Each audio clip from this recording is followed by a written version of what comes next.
How do we walk the narrow line between the non-dual view of the ultimate reality and the conduct of everyday life? This is not a theoretical question. It is one of the most practical and demanding aspects of the path. In the view of Dzogchen Atiyoga, nothing is truly happening and nothing ever happened. All is self-perfected in the natural state. And yet, our conduct must be in full harmony with the Buddha nature.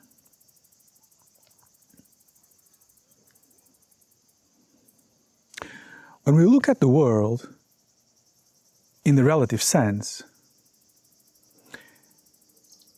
we observe that cause and effect are unfailing. At the outer level, we can easily observe how causality rules the dynamic flow of the world and universe. At an inner level, well, it's not so easy to see. But also, causality rules at the level of consciousness. That is to say that virtuous actions of body, speech, mind result in positive outcomes. And the opposite is also true. Actions that are rooted in authentic kindness and non-violence lead to positive situations, and actions rooted in self-grasping and violence result in suffering situations. This is unfailing. Lifetime after lifetime, the results of past actions manifest in inconceivable ways. This is what the Dharma teaches. And if we examine and observe, we can discover for ourselves that this is true. We see this with our own experience.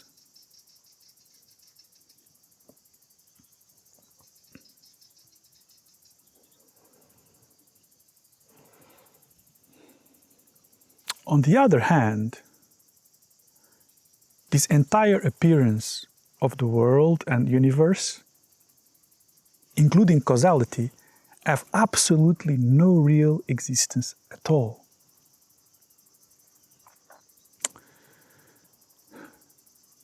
So, in the way that this dream existence appears, that causality never fails. And yet, this is an illusory appearance. And these are both true.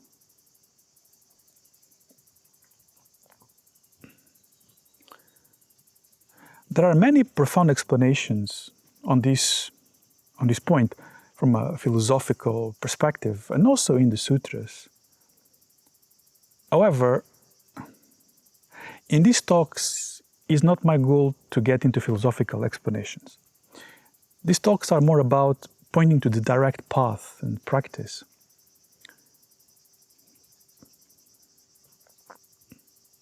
Okay, so how do we handle those two aspects?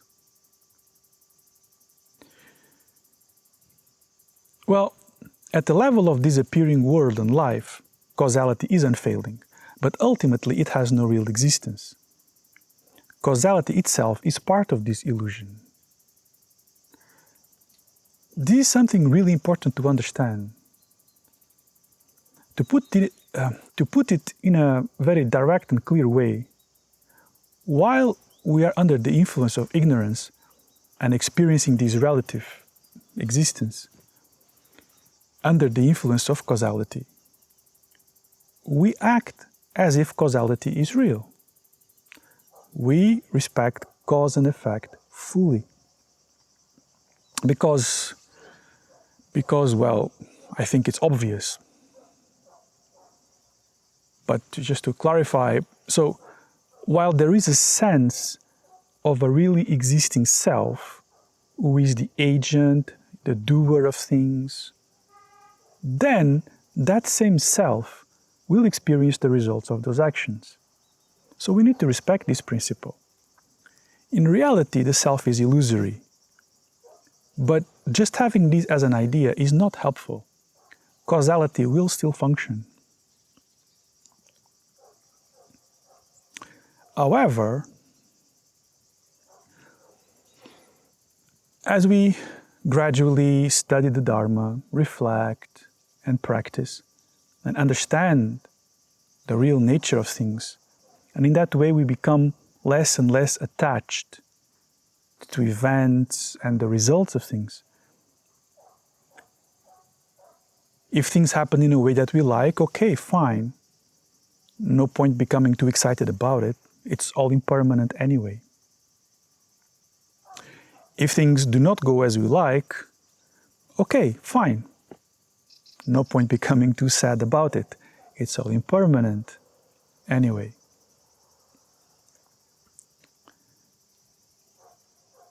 This is a very important point. If we want to enter and practice the direct natural path, like Atiyoga.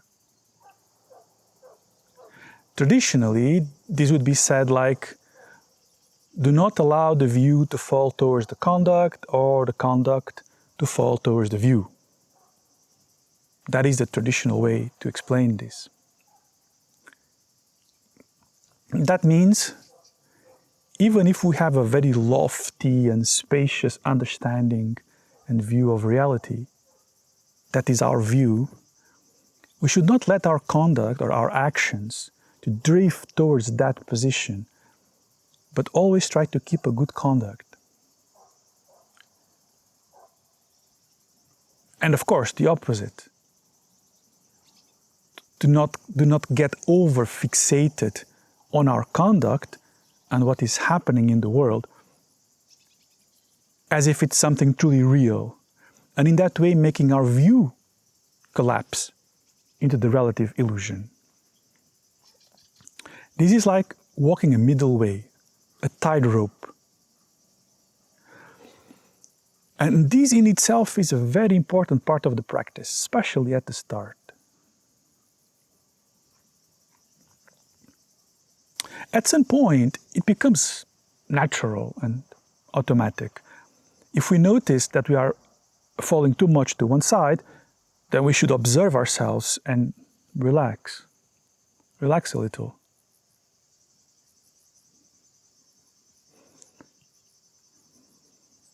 Sometimes, some people may get a little too excited if they understand a little the high teachings of Atiyoga or the non-duality of the absolute nature, the great perfection, and think that they don't have to pay attention to their behavior.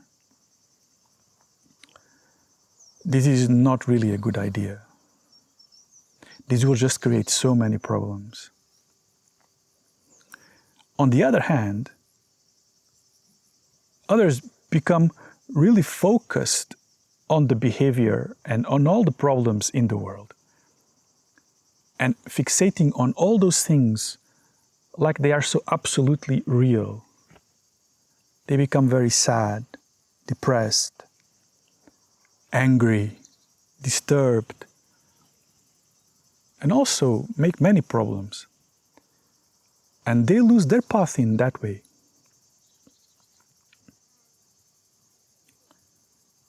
So you see, we hold both the ultimate non-dual view of the illusory dream and the conduct at the same time, not mixing.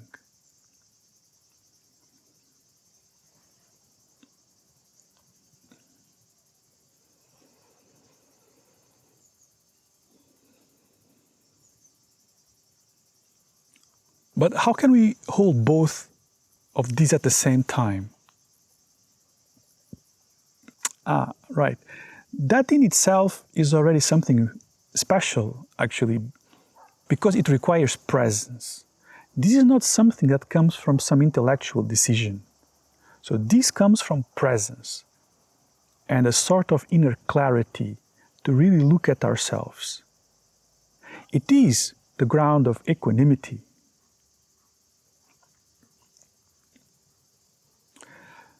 You see, these important Buddhist elements, compassion, love, joy, and equanimity,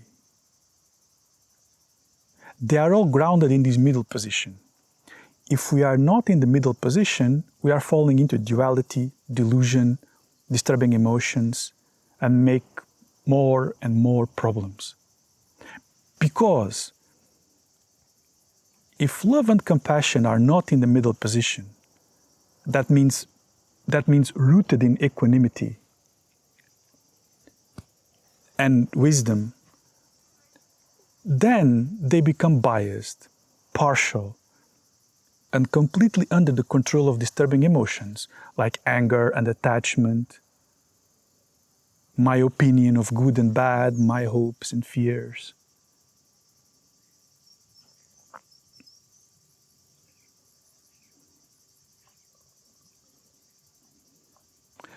The Dharma teaches us to find our true nature, and our true nature is the same nature as all sentient beings. We often find in the scriptures the saying that all beings are already of the nature of Buddha, but that this nature is veiled or hidden by temporary obscurations. It is like a mirror that is covered in dust. Just because the mirror is covered in dust, the mirror does not lose its qualities of clarity and capacity to reflect. So when it comes to the many approaches to the Dharma, some teach that the dust must be removed completely from the mirror. Others, that the dust needs to be transformed into something else. But in the case of Atiyoga, it is not like that. In the case of Atiyoga, we just need to clearly recognize the mirror's natural presence, which is always present regardless of the dust. Also, to recognize that both the mirror and the dust actually are only illusory appearances without any real existence. Then we apply contemplative meditation. The contemplation on the natural, intrinsic, present awareness of the natural state.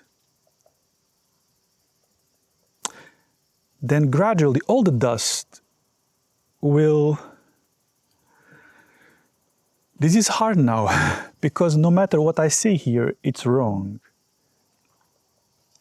No matter what I say here, somebody will point the finger to say it's not really true. And they would be right. Okay, but so for the sake of explanation, I could say that gradually and without any effort, the dust will fall away. But that's not really correct. Because the dust, in this case, the ignorance and disturbing emotions, were never real to begin with. So where will they go? What is there outside the ground of reality?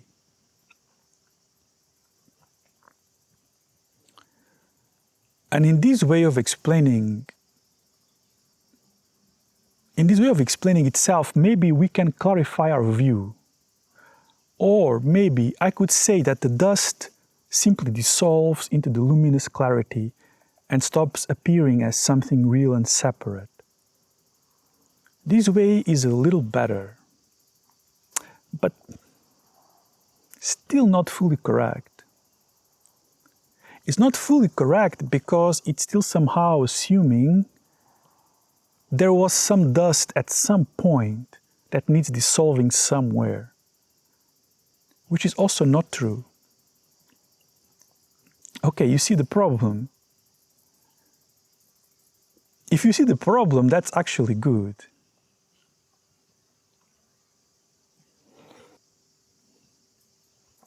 So, in the end, we can only say that nothing ever appeared and nothing dissolves anywhere. And the experience of this process itself is only a relative appearance that seems to manifest for a while for the subject who is meditating.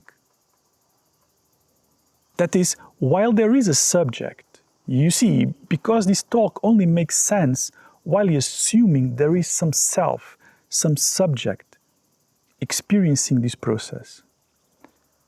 But the thing is, that subject experiencing is also part of the dust.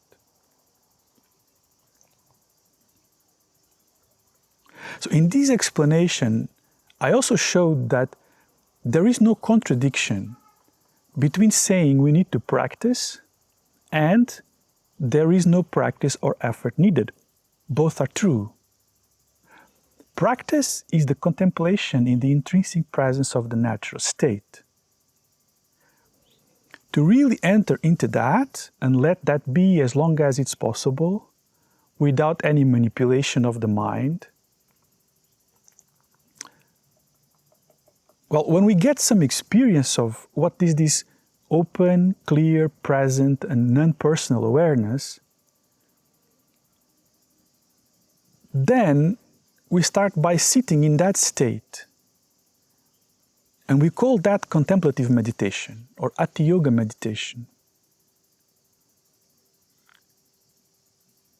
Once we get some experience, we try to continue in that way, while walking, then while eating, etc.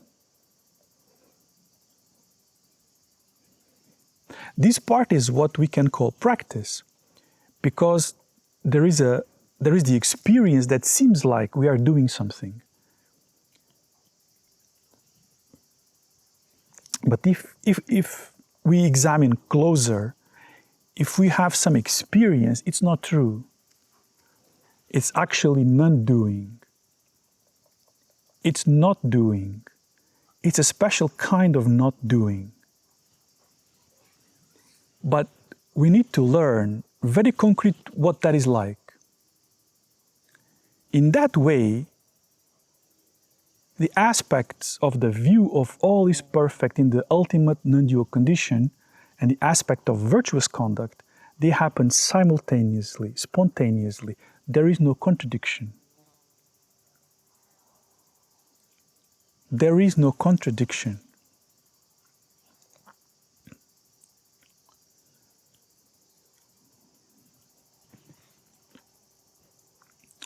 Okay, so I always have to say that all of this talk only makes sense if we go towards the experiential path.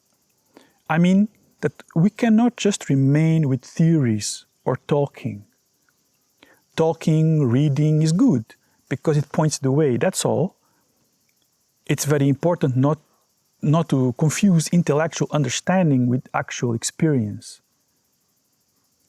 And this is not always simple or easy. It's really not. This is one of the reasons why sitting in contemplative meditation is very important. Because when we are sitting, then we cannot fool ourselves by intellectual ideas. If we are not truly in the natural state, it becomes very obvious. If we are honest with ourselves. Concrete experience is the path to find ourselves in presence, where the self gradually dissolves into the presence itself. That luminous presence that we need to discover and allow that to be. When I say we allow that to be, almost sounds like we could stop it. But again, this is a way of explaining. It seems like that. We discover this presence where the self gradually dissolves, and we allow that presence to continue as much as possible. In that presence, the non-dual view of the reality gradually becomes clear. And the way of acting is spontaneous. And there is harmony.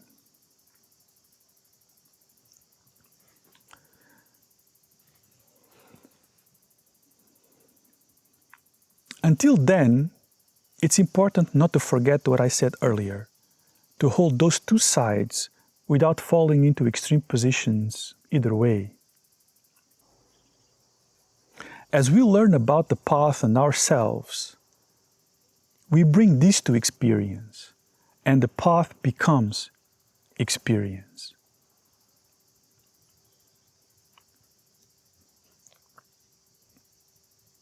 I hope this helps.